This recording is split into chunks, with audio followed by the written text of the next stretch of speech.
Viele deutsche Unternehmer möchten mit ihrem Unternehmen in die Schweiz expandieren und was hierbei rechtlich und steuerlich so grundsätzlich zu beachten ist, darüber wollen wir in diesem Video sprechen. Wenn du ein Unternehmen in Deutschland hast, das erfolgreich ist, dann fragst du dich ja immer, wie kann ich weiter wachsen? Was sind weitere Märkte, die ich erschließen kann? Natürlich, die EU liegt vor deiner Haustür. Da ist sicherlich zum Beispiel Osteuropa oder auch Österreich oder auch Frankreich und so weiter und so fort. Aber vielfach gibt es doch in diesen Ländern auch einige Probleme, was die Expansion betrifft. Zum ersten Mal ist natürlich die Sprache ganz anders. Dann ist ja doch die wirtschaftliche Situation in vielen dieser Länder nicht gerade rosig, beziehungsweise man verdient deutlich weniger als in Deutschland.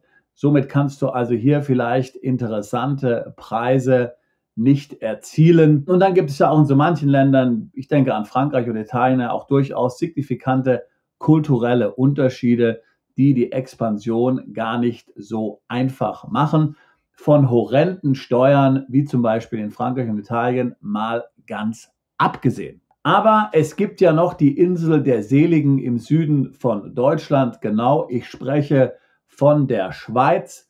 Du kannst hier sehr attraktive, hohe Preise erzielen. Die Steuern sind sehr gering. Du kannst also hier vom Fett der Erde leben mit deinem Unternehmen und brauchst dich hier nicht mit anderen seltsamen Kulturen abzugeben, sondern du kannst die gleiche Sprache nutzen und auch sonst sind natürlich die Schweizer den Deutschen vielfach ähnlich. Kurz und gut, es lohnt sich für viele Unternehmer, sich die Schweiz hier mal genauer anzuschauen und zu überlegen, ob nicht eine Expansion in die Schweiz über eine eigene Tochtergesellschaft oder eine Niederlassung vielleicht nicht eine sinnvollere Alternative zu anderen Expansionsmöglichkeiten in der EU ist. Als erstes sollte man natürlich wissen, dass die Schweiz nicht in der EU ist. Aber durch die sogenannten bilateralen Verträge ist die Schweiz hier in vieler Hinsicht einem EU-Land gleichberechtigt. Das heißt eigentlich, es gibt hier immer weniger Handelsbarrieren. Das sind gute Nachrichten für dich, wenn du in die Schweiz expandieren willst. Als erstes musst du klären, ob du oder eins deiner Teammitglieder in die Schweiz umziehen wird, denn tatsächlich erfordert ein Schweizer Unternehmen einen Geschäftsführer in der Schweiz. Es ist relativ einfach, in die Schweiz umzuziehen. Jeder EU-Bürger hat ein Recht dazu, wenn er nachweisen kann, dass er dem Schweizer Staat nicht auf der Tasche liegen wird, muss der Schweizer Staat ihm eine Niederlassungsbewilligung B geben. Diese ist für 5 Jahre gültig, erfordert aber auch, dass du mindestens 183 Tage in der Schweiz dich aufhältst. Das heißt, du kannst jetzt nicht sagen, du bleibst in Deutschland leben und tust nur so, als ob du in der Schweiz wärst. Das würde zu Problemen führen, sowohl in Deutschland als auch in der Schweiz. Grundsätzlich muss ich natürlich sagen, dass aus steuerlicher Sicht der Umzug in die Schweiz recht kompliziert sein kann. Da muss man Wegzugsteuer und so weiter bedenken. Das heißt, du als Unternehmer solltest dies nicht so ohne weiteres tun. Das muss gut überlegt sein. Oftmals ist es daher besser, einen Mitarbeiter als Geschäftsführer in die Schweiz zu schicken oder aber jemanden in der Schweiz zu rekrutieren, der hier Geschäftsführer deines Schweizer Unternehmens wird. Nachdem wir uns nun hier mit der Geschäftsführerfrage bzw. dem Wohnsitz in der Schweiz beschäftigt haben, muss man sich als nächstes überlegen, welche Rechtsform man hier für das Schweizer Unternehmen wählt. Grundsätzlich sind hier ähnliche Modelle verfügbar wie in Deutschland. Du kannst also zum Beispiel eine Niederlassung deines deutschen Unternehmens gründen, deiner GmbH, deiner UG, deiner AG. Aber oftmals ist der einfachere Weg und der bessere Weg tatsächlich ein Schweizer Unternehmen zu gründen, zum Beispiel als Tochtergesellschaft deines deutschen Unternehmens. Dies kann eine GmbH oder eine AG sein. Die AG hat in der Schweiz eine herausragende Stellung. Traditionell vielfach wurden auch sehr kleine Unternehmen, Bäckereien, Schreinereien und so weiter als AGs gegründet. Der Schweizer liebt es eben seriös und das Wort Gesellschaft mit beschränkter Haftung hat dem Schweizer noch nie gefallen. Deswegen gibt es auch immer noch Schweizer, die ein wenig hochnäsig auf die GmbH herabblicken. Aber im Grunde genommen sollte es die GmbH für die meisten tun. Hauptvorteil der GmbH in der Schweiz ist Stammkapital nur 20.000 Franken, anstatt der 100.000 Franken bei der Aktiengesellschaft. Personengesellschaften in der Schweiz, wie zum Beispiel GbRs, sind zwar grundsätzlich auch möglich, aber weniger üblich. Wir lassen diese daher hier mal aus. Die nächste Frage wäre dann, wo in der Schweiz du dich niederlässt. Die Schweiz ist ja bekannt als ein wahres Steuerparadies. Nun, das stimmt nicht ganz. Hier kommt es ganz stark auf den Kanton an. Du hast richtig gehört. Jeder Kanton hat seine eigenen Steuersätze und nicht nur das. Innerhalb vom Kanton hat auch noch jede Gemeinde ihre eigenen Steuersätze. Es kommt also nicht nur darauf an, in welchem Kanton du dein Unternehmen niederlässt, sondern tatsächlich auch in welcher Gemeinde in diesem Kanton. Auch wenn man tendenziell sagen kann, dass in einem steuergünstigen Kanton auch vielfach dann alle Gemeinden steuergünstig sind. So ganz grob kann man folgende Unterscheidung machen. Vielfach ist die Westschweiz, also die französisch sprechende Schweiz, ziemlich teuer und unattraktiv steuerlich, während es in der deutschsprachigen Schweiz etliche steuergünstige Kantone gibt. Wie gesagt, insgesamt 26 Kantone. In den günstigsten Kantonen wirst du ungefähr so viel Steuern zahlen müssen wie in Zypern oder noch weniger. Zypern 12,5%. In den teureren Kantonen geht es dann schon raus bis auf 20-25% Unternehmensbesteuerung. Gut, im Vergleich zu Deutschland immer noch einigermaßen moderat. Allerdings musst du natürlich hier vorsichtig sein. Es bringt natürlich nichts, wenn nur dein Registersitz in einem günstigen Kanton ist, aber tatsächlich der Betrieb sich in einem anderen Kanton befindet. Steuern werden dort bezahlt, wo sich die Betriebsstätte befindet. So ist das auch in der Schweiz. Das heißt, wenn du also deinen Registersitz in Zug hast, aber tatsächlich mit deinem Team den ganzen Tag in einem WeWork oder einem Regus Office in Zürich rumhängst, dann ist natürlich Steuer in Zürich zu bezahlen und nicht in Zug. Daher rate ich dir, dass der Geschäftsführer der Gesellschaft auf jeden Fall am Firmensitz arbeitet. Das heißt also, dass du dort auch wirklich Geschäftsräume brauchst oder aber vielleicht lebt auch der Geschäftsführer sowieso in dem Kanton, wo die Firma registriert ist. Günstige Kantone haben wir ja schon angesprochen. Zug gehört sicherlich dazu, Kanton Schwyz gehört sicherlich dazu. Kanton Obwalden gehört dazu, aber auch solche Kandidaten wie zum Beispiel Luzern oder auch Basel können attraktiv sein. Es gibt hier eine interessante Webseite der Schweizer Regierung, wo man mal so Unternehmenssteuern berechnen kann. Die werden wir mal hier unten verlinken. Jetzt haben wir ja schon viele wichtige Punkte angesprochen. Die eigentliche Gründung verläuft eigentlich ziemlich ähnlich wie in Deutschland. Das heißt, du wirst am besten einen Notar damit beauftragen, der wird dies für dich erledigen. Die Gesellschaft wird dann im Handelsregister im Kanton des Registersitzes eingetragen. Nochmal zur Wiederholung. Es ist Vorschrift in der Schweiz, dass die Geschäftsführung der Gesellschaft sich in der Schweiz befindet. Das heißt also, eine GmbH braucht mindestens einen Schweizer Geschäftsführer. Eine Schweizer AG braucht mindestens einen Schweizer Verwaltungsrat, also ein Vorstandsmitglied. Die Kontoeröffnung in der Schweiz für deine Gesellschaft sollte möglich sein, solange du einen Geschäftsführer hast, der tatsächlich in der Schweiz lebt. Hier muss man natürlich auch sagen, gerade bei Personen, die zuziehen aus der Schweiz und Geschäftsführer sind, dass es hier noch einige Fallen gibt. Wenn also zum Beispiel der Geschäftsführer hier noch bei etlichen deutschen Gesellschaften involviert ist oder Gott behüte bei amerikanischen Gesellschaften, kannst du davon ausgehen, dass die Kontoeröffnung nicht klappen wird. Das muss man im Vorfeld genau prüfen und anschauen, welche Beteiligung es hier gibt, denn er muss dies entsprechend erklären bei der Kontoeröffnung. Grundsätzlich läuft die Kontoeröffnung so ab, dass zuerst ein Kapitalsperrkonto eröffnet wird. Dort wird das Stammkapital der Gesellschaft dann einbezahlt. Danach wird dieses Konto in ein reguläres Bankkonto dann letztlich der Gesellschaft umgewandelt und du kannst es dann im Geschäftsalltag verwenden. So, kommen wir nun nochmal zu dem Thema Steuern. Wir hatten ja vorhin schon von der sogenannten Gewinnsteuer gesprochen. Diese wird auf Unternehmensgewinne fällig, ähnlich wie die Körperschaftsteuer in Deutschland. Eine Gewerbesteuer gibt es nicht. Hier wird letztlich auf 3 Ebenen dann Steuern abgeführt. Die verantwortliche Steuerbehörde für dein Unternehmen ist das kantonale Steueramt und dann möglicherweise auch das Steueramt an der Gemeinde, wo die Gesellschaft ihren Sitz hat.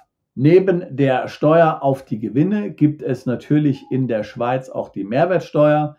Diese ist aber sehr viel geringer als sonst wo in der Europäischen Union. Der Schweizer Mehrwertsteuersatz beträgt nämlich nur 8,1% und hier gibt es natürlich dann auch wieder Ausnahmefälle, worauf wir jetzt nicht eingehen wollen, Nahrungsmittel etc. etc.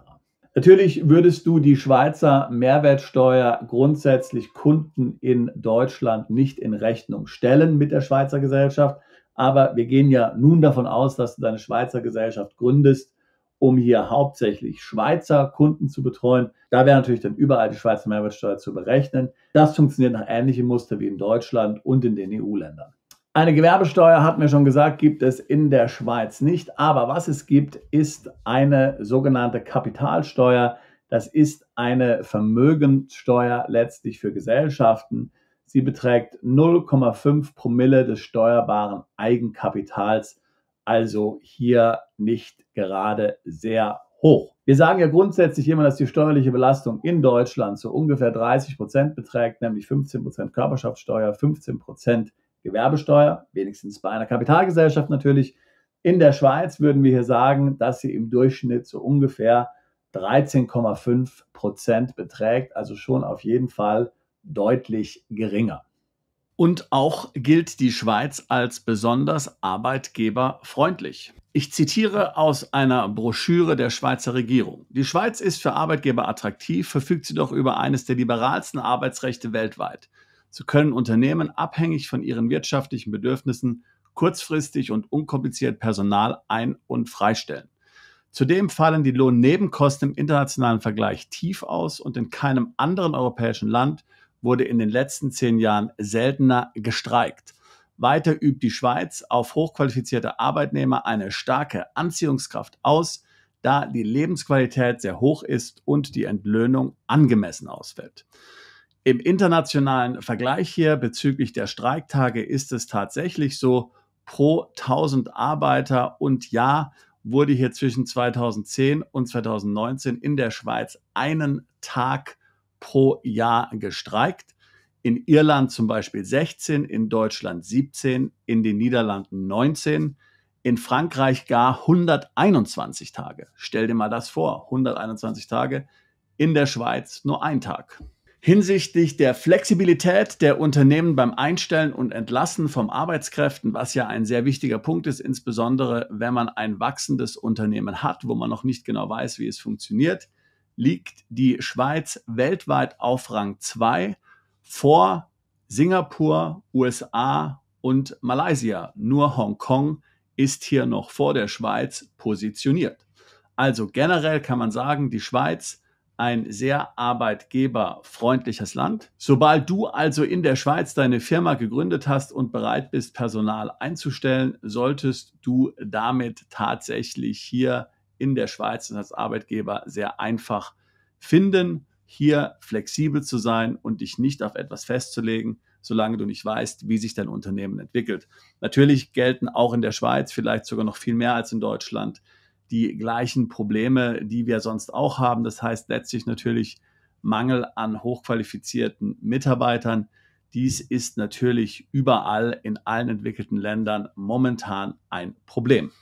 So, damit haben wir nun eigentlich zum Firmen-Setup in der Schweiz alles soweit mal besprochen. Zumindest hast du nun einen guten Überblick.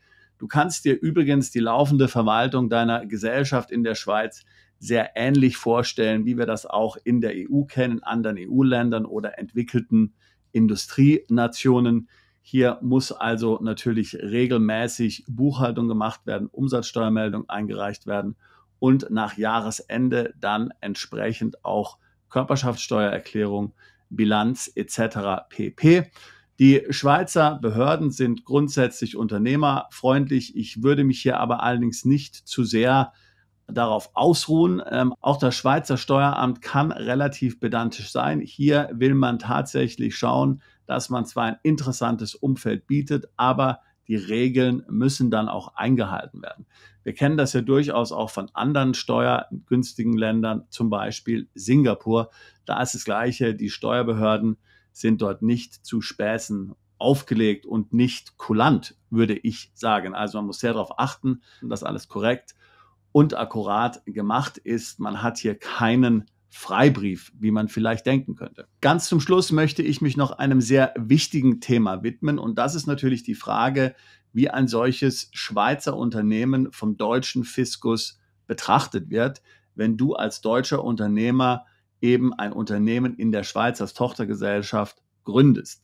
Man muss wissen, ganz klar, die Schweiz ist ein rotes Tuch für die deutschen Finanzbehörden. Es ist natürlich bekannt, dass viele Deutsche versucht haben, in den letzten Jahrzehnten Steuern zu sparen über die Schweiz, über Firmen in die Schweiz, über einen Umzug in der Schweiz. Und hier hat der Gesetzgeber entsprechende gesetzliche Regelungen eingebaut, damit dies nicht so ohne weiteres möglich ist. Und man kann natürlich auch damit rechnen, dass die entsprechenden Finanzämter und Staatsanwaltschaften, insbesondere im Grenzbereich zwischen Deutschland und der Schweiz, hier sehr scharf sind und sehr alarmiert sind und sehr sensibel für solche Themen sind.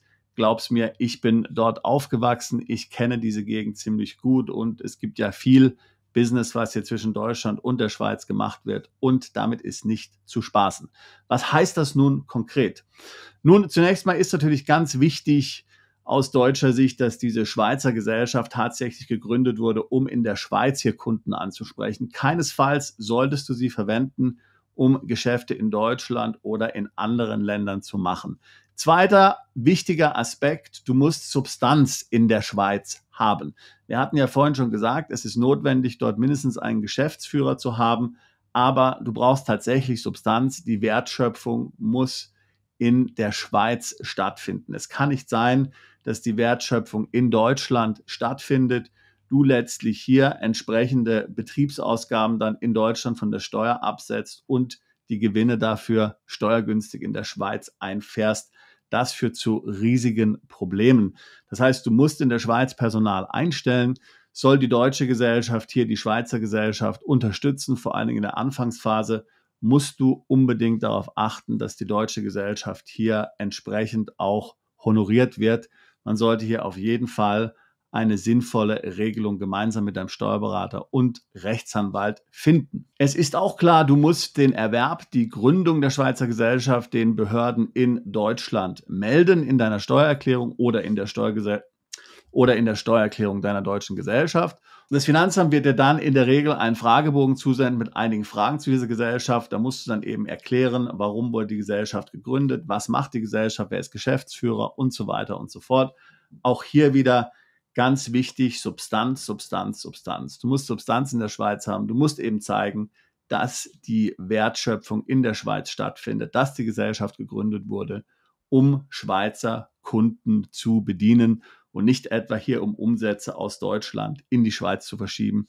Das ist extrem wichtig. Es ist möglich, dass du dir von der Schweizer Gesellschaft ein Gehalt bezahlen lässt, auch wenn du in Deutschland wohnst, wenn die Tätigkeit dafür in der Schweiz tatsächlich verrichtet wird. Und ich spreche nun hier von einem Geschäftsführergehalt. Du könntest ja weiterer Geschäftsführer sein und du reist für die Geschäftsführungstätigkeit tatsächlich regelmäßig in die Schweiz, jeden Monat ein paar Tage, übernachtest dort und kümmerst dich dann dort mit deinem Schweizer Kollegen um die Geschäftsführung. Dann ist es möglich, dass dieses Gehalt zu den günstigen Steuersätzen in der Schweiz versteuert wird. Ein konkreter und relativ überschaubarer und einfacher Weg für dich, tatsächlich hier steuergünstig etwas Geld aus der Schweizer Gesellschaft komplett legal in Deutschland zu bekommen. Aber eben die Details sind hier extrem wichtig. Sie müssen beachtet werden. Das muss man planen mit deinem Steuerberater, mit deinem Rechtsanwalt. Sonst geht es schief und du hast nur Probleme mit dem Finanzamt in Deutschland. Es ist wichtig zu verstehen, dass die Schweiz, und darüber hatten wir schon am Anfang gesprochen, über die sogenannten bilateralen Verträge letztlich einen ähnlichen Status hat wie ein EU-Land. Das heißt, man kann auch hier mit der Schweiz die gleichen Möglichkeiten nutzen, die auch mit EU-Gesellschaften gelten. Ich denke zum Beispiel an die EU-Mutter-Tochter-Richtlinie. Wenn also deine Schweizer Gesellschaft zum Beispiel deiner deutschen Gesellschaft gehört, dann kannst du Gewinne hier aus der Schweizer Gesellschaft quellensteuerfrei an die deutsche Gesellschaft überweisen. Das heißt also, mal angenommen, deine Schweizer Gesellschaft zahlt nun ungefähr 13-14% Steuern. dann kannst du die Nettodividende, also die verbleibenden 86%, an deine deutsche Gesellschaft ausschütten. Dort ist dann noch das Schachtelprivileg zu beachten. Das heißt, da hast du noch mal so ein kleines bisschen Steuern, 1%, aber musst ansonsten in deiner deutschen Gesellschaft nicht mehr nachversteuern. In der Praxis ist es natürlich komplizierter. Das heißt, in der Schweiz muss dann erstmal die Verrechnungssteuer einbehalten werden, 35%. Da muss man sich vielleicht davon freistellen lassen, muss sie dann einmal zurückfordern. Also wie gesagt, unterschätze hier die Komplexität bitte nicht. Wir stellen das jetzt hier alles relativ vereinfacht dar. Sonst müssten wir hier 2-3 Stunden lang über dieses Thema sprechen. Bist du selbst Gesellschafter der Schweizer Gesellschaft und schüttest dir Gewinne aus, würden auch wieder in die Schweiz die 35% Quellensteuer einbehalten werden. Diese kannst du dann aber mit der deutschen Abgeltungssteuer verrechnen. Ich persönlich halte es für attraktiver, wenn deine deutsche Gesellschaft hier an der Schweizer Gesellschaft beteiligt ist. Das macht das Ganze einfacher.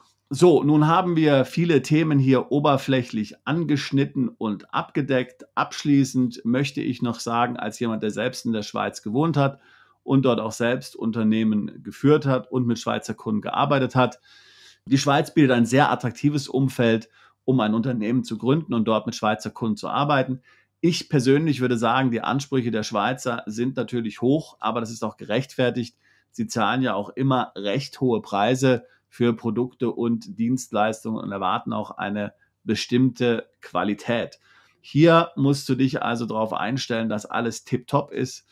Und ansonsten, denke ich, steht hier deinem Abenteuer Schweiz nichts mehr im Wege. Wenn dich dieses Thema interessiert und auch du gerne in die Schweiz expandieren möchtest mit deinem Unternehmen, dann lade ich dich ein Beratungsgespräch zu buchen und über das Ganze mal mit mir zu sprechen. Wir haben schon vielen Mandanten geholfen, in die Schweiz zu expandieren. Wir haben ein Netzwerk in der Schweiz an sehr guten Steuerberatern und Anwälten, die hier gut vernetzt sind mit den Steuerbehörden, die für dich hier auch gute Deals aushandeln können, was immer wieder mal notwendig ist hier im internationalen Bereich, wenn internationale Gesellschaften miteinander kooperieren. Oder auch sonst dich anderweitig hier umfassend beraten können, auch wenn du zum Beispiel selbst darüber nachdenkst, in die Schweiz umzuziehen. Wie gesagt, Link zum Beratungsgespräch packe ich hier in die Beschreibung rein. Ich würde mich freuen, über dein Vorhaben in der Schweiz mit dir zu sprechen. Bist du Unternehmer, Freiberufler oder Investor? Zieht es dich schon lange ins Ausland? Mach heute den ersten konkreten Schritt in eine Zukunft mit mehr Geld und mehr Freiheit. Buche ein Beratungsgespräch mit Sebastian und seinen Kollegen. Unsere Kanzlei unterstützt Mandanten wie dich dabei, deine Steuerlast legal zu reduzieren, Vermögen aufzubauen und zu schützen und deine persönliche Freiheit zu maximieren.